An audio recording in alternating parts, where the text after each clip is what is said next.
আসসালামু আলাইকুম রহমতুল্লাহ। আজকে বাইতুল মামুর জামে মসজিদের উদ্যোগে আমার মক্তবের ছাত্রছাত্রীদের জন্য তেহারি রান্না হচ্ছে। এই যে তেহারির রান্নার কাজ চলমান।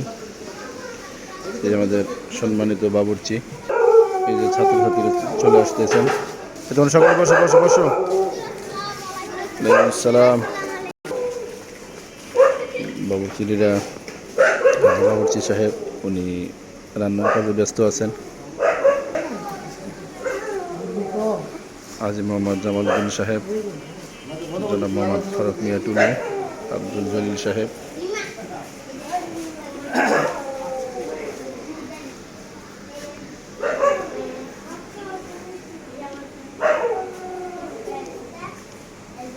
অনেক সুন্দর আয়োজন। আল্লাহ তাআলা এই আয়োজনকে কবুল করুন।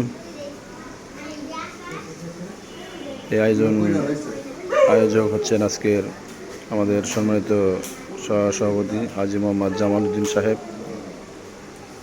ওনার নেক মাকাসাত আল্লাহ তাআলা পূরণ করুন। এই যে সকল মক্তবের মাসুম বাচ্চারা চলে আসছে, ওনাদের জন্য খাবারের ব্যবস্থা করা হয়েছে।